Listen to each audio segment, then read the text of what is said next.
Hello friend, जय श्री कृष्णा, जय श्री राधे। आप सभी का मेरे चैनल में बहुत बहुत स्वागत है। मैं हूँ सीमा पांडे। आज मैं आपको ऋषिकेश में नीलकंठ महाराज के दर्शन कराऊंगी। मेरे पीछे आप देख सकते हैं नीलकंठ जी का मंदिर है, महाराज जी भोलेनाथ का, तो मैं आपको दर्शन कराऊंगी। आप मेरे साथ इसी तरीके से बने रहिए। अगर आपको वीडियो अच्छी लगे तो प्लीज़ लाइक कीजिएगा, शेयर कीजिएगा, और अभी तक आपने मेरा चैनल सब्सक्राइब नहीं किया है तो प्लीज़ सब्सक्राइब जरूर कीजिए, जिससे आने वाली वीडियो का नोटिफिकेशन आपको मिल सके। आप वीडियो को अंत तक देखिए। मैं आपको नीलकंठ महादेव और उनसे जुड़ी कहानी भी बताऊंगी कि महाराज भोलेनाथ हमारे यहाँ कैसे विराजमान हुए और उनका नाम नीलकंठ क्यों पड़ा। तो चलिए वीडियो शुरू करते हैं। ये नीलकंठ भोलेनाथ जी का मंदिर उत्तराखंड की वादियों में स्थित है। ये भोलेनाथ का मंदिर हरिद्वार ऋषिकेश में स्थित है। और नीलकंठ मंदिर के लिए जाने के लिए जो मार्ग है वो यहाँ ऋषिकेश लक्ष्मण झूला के पास में से आप जीप या बस द्वारा या फिर अपनी गाड़ी के द्वारा जा सकते हैं। यहाँ पर बस और रेल का कोई भी साधन नहीं है। अगर आप नीलकंठ महादेव के दर्शन का मन बना रहे हैं तो आप आसानी से जा सकते हैं दिल्ली से हरिद्वार के लिए। यहाँ आप ट्रेन के द्वारा जा सकते हैं या आप चाहें तो बस के द्वारा जा सकते हैं। बहुत ही अच्छी सुविधा है और जो रेल मार्ग है या बस का मार्ग है बहुत ही सुगम बना हुआ है।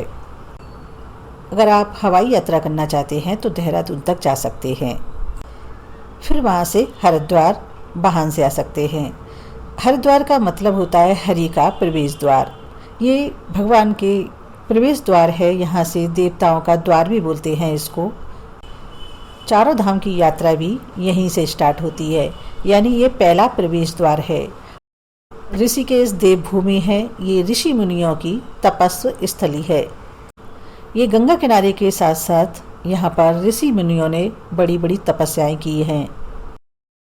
आप ये देख रहे हैं, ये लक्ष्मण झूला है और ये लक्ष्मण झूला के साइड से ही नीलकंठ के लिए गाड़ियाँ जाती हैं, यानी वो चढ़ाई यहीं से स्टार्ट होती है।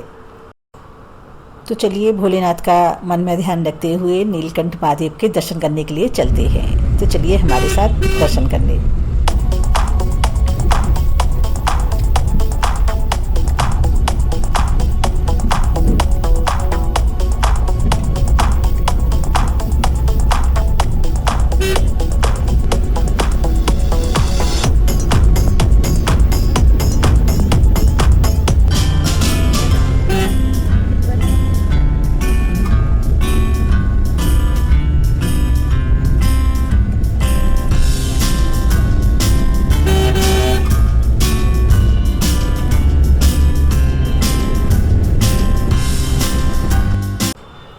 जैसे ही हम इस मार्ग पर आगे बढ़ेंगे तो हमको त्रिकुट पहाड़ियाँ दिखाई देंगी। ये तीनों पहाड़ियाँ ब्रह्मा विष्णु महेश के नाम पर हैं। ये माहेश्वर पहाड़ी जो है इस पर स्वयं बाबा भोलेनाथ विराजमान हैं नीलकंठ के रूप में। और त्रिकुट पहाड़ियों के बीच में ये कलकल करती हुई गंगा नदी बहुत ही ज़्यादा शोभायमान होती है। और इस गंगा किनारे या गंगा नदी के किनारे दोनों साइड में ही जो ऋषि मुनि हुआ करते थे या जो तपस्वी हुआ करते थे वो तपस्या करते थे और आज भी करते हैं, ऐसा नहीं है। ये मार्ग पथरीला और टेढ़ा मेढ़ा ऊंचा पहाड़ों पर चढ़ने वाला मार्ग है। बहुत ही सुंदर भी है और थोड़ा सा आप कह सकते हैं खतरनाक भी है। जब ज़्यादा बारिश होती है या फिर ज़्यादा भीड़ हो जाती है तो इस मार्ग को बंद भी कर देते हैं। चलिए थोड़ा सा और आगे चलते हैं। अब देखिए हम पहुंच चुके हैं नीलकंठ पहाड़ी पर और आप देख सकते हैं यहाँ पर पार्किंग की भी व्यवस्था है। आप अपने वाहन से आ रहे हैं तो गाड़ी खड़ी कर सकते हैं और यहाँ पर भगवान भोलेनाथ को चढ़ाने के लिए भोग प्रसाद या आप घर ले जाना चाहते हैं उस प्रसाद रूपी किसी भी चीज़ को तो आप ले जा सकते हैं। यहाँ पर भगवान के भोलेनाथ पर चढ़ने के लिए डमरू वगैरह भी मिलते हैं, शिवलिंग भी मिलती है। और आप जैसा जानते हैं कि भगवान भोलेनाथ को बहुत सारी चीज़ बेलपत्र वगैरह माला फूल पसंद है तो वो भी आप ले सकते हैं।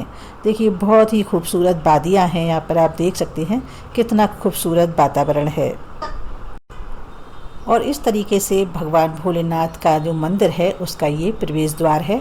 आप इस तरीके से इस रास्ते से जा सकते हैं। थोड़ा सा सीढ़ियाँ उतर के नीचे मार्ग है, थोड़ा सा सुगम मार्ग है, बहुत ही आसानी से आप जा सकते हैं। ऐसा कहते हैं कि जो भगवान भोलेनाथ के द्वार पर आता है वह खाली हाथ कभी नहीं जाता। उसके मन में जो भी मनोकामना होती है उसकी पूरी जरूर होती है। तो ऐसा मन में ध्यान रखते हुए अगर आप भी आना चाहते हैं तो आप भोलेनाथ के दर्शन करने के लिए आ सकते हैं। भगवान भोलेनाथ के मंदिर के नीचे एक प्राकृतिक झरना है। तो ऐसा कहते हैं कि भगवान भोलेनाथ के दर्शन करने से पहले भक्त लोग उनके जिस झरने में स्नान करते हैं, स्नान आदि करने के बाद में वो लोग दर्शन करने के लिए जाते हैं। तो देख सकते हैं आप, बिल्कुल मंदिर उसी के ऊपर है, झरने के ऊपर आप देख सकते हैं वीडियो में। बारिश के दिनों में ये झरना बहुत तेज़ी से बहता है और ज़मीन भी जो होती है वो काफ़ी फिसलनी होती है, तो तब उस पर रोक लगा दी जाती है। बाकी के शहरों में गर्मी के या सर्दी के मौसम में इसको खोल दिया जाता है। पानी भी यहाँ का बहुत ही ज़्यादा ठंडा होता है।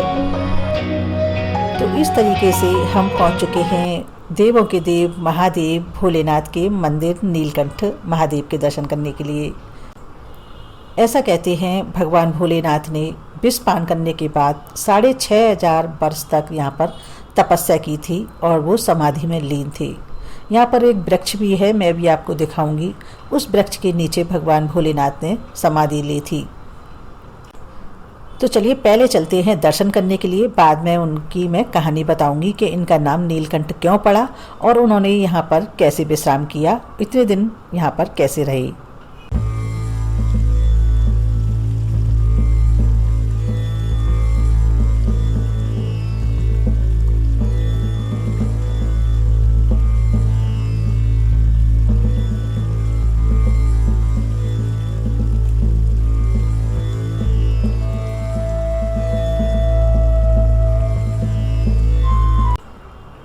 ये भोलेनाथ के मंदिर का मेन दरवाज़ा है, आप देख सकते हैं प्रवेश द्वार है।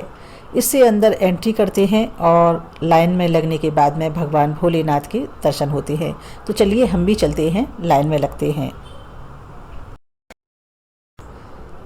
जैसा आप सभी को पता है कि भोलेनाथ को गंगा जल बहुत ज़्यादा प्रिय है, तो यहाँ पर गंगा जल, शहद और बेलपत्र वगैरह बहुत ही चढ़ते हैं और इसका मुख्य जो चढ़ाने का होता है वो गंगा जल का और शहद का होता है। जो लोग हरिद्वार से, ऋषिकेश से आते हैं वो अपने साथ में गंगा जल अवश्य लाते हैं भगवान भोलेनाथ को चढ़ाने के लिए। तो मैं भी थोड़ा सा गंगा जल लाई थी चढ़ाने के लिए। तो देखिए, आप मन में ध्यान रखते हुए भोलेनाथ का आगे दर्शन कीजिएगा। थोड़ी भीड़ रहती है, भगवान भोलेनाथ का जो मंदिर है छोटा सा है, तो थोड़ा सा ध्यान से अपने दर्शन कीजिए, क्योंकि कभी कभी ऐसा होता है कि हम जाते हैं अंदर और दर्शनार्थियों की भीड़ की वजह से हम लोग फटाफट से बाहर निकल जाते हैं और दर्शन नहीं हो पाते हैं। तो ध्यान रखते हुए, भगवान पर नज़र बनाए रखते हुए आप भगवान का, भोलेनाथ का दर्शन कीजिए और साथ साथ जोर से बोलिए, बोलो भोलेनाथ की जय हो। और सामने जो वृक्ष देख रहे हैं जिस पे मनौती का धागा बांधते हैं लोग, वह वही वाला वृक्ष है जिस वृक्ष के नीचे बैठ के भगवान भोलेनाथ ने 6500 बरस तक तपस्या की थी और अपनी धुनी रमाई थी। ऐसे नाथों के नाथ भोलेनाथ की जय हो, जय हो, जय हो, भोलेनाथ की जय हो, नीलकंठ महादेव की जय हो। बारंबार नमस्कार नमस्कार। आप भी भोलेनाथ पर मानसिक रूप से गंगा जल, बेलपत्र या फिर आप जो भी चढ़ाना चाहते हैं, जो भी आप पर हो उपलब्ध, मानसिक रूप से आप चढ़ाइए। ये भगवान भोलेनाथ नीलकंठ महादेव के दर्शन हैं। आप जहाँ पर भी हैं वहीं से आप दर्शन कीजिए मानसिक रूप से। जल, बेलपत्र, और गंगा जल, आपके पास शहद या जो भी कुछ हो आप वो चढ़ा सकते हैं। ऐसा कहते हैं भगवान भोलेनाथ पर ये सब चीज़ें चढ़ाने से भगवान भोलेनाथ प्रसन्न होते हैं। उसके पीछे एक कहानी है जो मैं आपको सुनाती हूँ कि जब समुद्र मंथन हुआ था, जैसा आप सभी जानते हैं कि समुद्र मंथन में बहुत सारे रत्न निकले थे, तो उसमें से एक विष भी निकला था साथ में। उस विष को पीने के लिए कोई तैयार नहीं था, तो भगवान भोलेनाथ तैयार हो गए और उन्होंने उस विष को पी लिया था। उसकी वजह से उनके शरीर के अंदर एक ज्वाला उत्पन्न हो गई और उनको एक बेचैनी सी उत्पन्न हुई थी। भोलेनाथ तो भोले हैं, पर उनके भक्त जो है ना, उनसे भी ज़्यादा भोले हैं। तो उस बेचैनी को, उस जो ज्वाला को शांत करने के लिए उनके भक्तों ने उन पर गंगा जल, बेलपत्र, धतूरा या जो उनके भक्तों को समझ में आई, उन्होंने उस ज्वाला को शांत करने के लिए उन पर चढ़ाया। उनके भक्तों को दूध समझ आया, दूध चढ़ाया, दही चढ़ाया, जल चढ़ाया, गंगा जल चढ़ाया, किसी ने चीनी घोल कर चढ़ाया, गुड़ को घोल करके चढ़ाया, जिसको जैसा दिखा उसने वैसा ही चढ़ाया। भगवान भोलेनाथ ने उस विष को कंठ में धारण कर लिया, इसलिए उनका कंठ नीला पड़ गया विष के कारण, और इसीलिए उनका नाम नीलकंठ पड़ा। इस तरीके से भोलेनाथ की जो ज्वाला थी वो शांत हो गई। भगवान भोलेनाथ ने अपने भक्तों को आशीर्वाद दिया और उसके बाद वो तपस्या में लीन हो गए, यानी उन्होंने जो धुनी थी वो रमा ली और 6500 वर्ष तक उन्होंने इसी वृक्ष के नीचे बैठ करके इसी पहाड़ी पर तपस्या की। तत्पश्चात वो कैलाश पर्वत चले गए। इस तरीके से भोलेनाथ का नीलकंठ नाम पड़ा और इसीलिए इस जगह उन्होंने तपस्या की थी या धुनी रमाई थी या वो तपस्या में लीन हुए थे, इसलिए इस शिवलिंग का नाम नीलकंठ महादेव पड़ा। और इसीलिए भक्त आज भी भगवान भोलेनाथ पर ये सभी चीज़ें, दूध, दही, शहद, शक्कर या फिर जल, गंगा जल चढ़ाते हैं। इससे भगवान भोलेनाथ जल्दी प्रसन्न होते हैं। सावन मास में तो यहाँ पर बहुत बड़ा मेला लगता है। कांवड़िया गंगा जल ला करके हरिद्वार से और भगवान भोलेनाथ पर चढ़ाते हैं। अगर आपको वीडियो अच्छी लगे तो प्लीज़ लाइक कीजिएगा, शेयर कीजिएगा, और अभी तक आपने मेरा चैनल सब्सक्राइब नहीं किया है तो सब्सक्राइब जरूर कीजिए, जिससे आने वाली वीडियो का नोटिफिकेशन आपको मिल सके। मैं समय समय पर इसी तरीके से आपको दर्शन कराती रहूँगी मंदिरों के। आप मेरे साथ घर बैठे आनंद लीजिएगा। जय श्री कृष्णा, जय श्री राधे, धन्यवाद।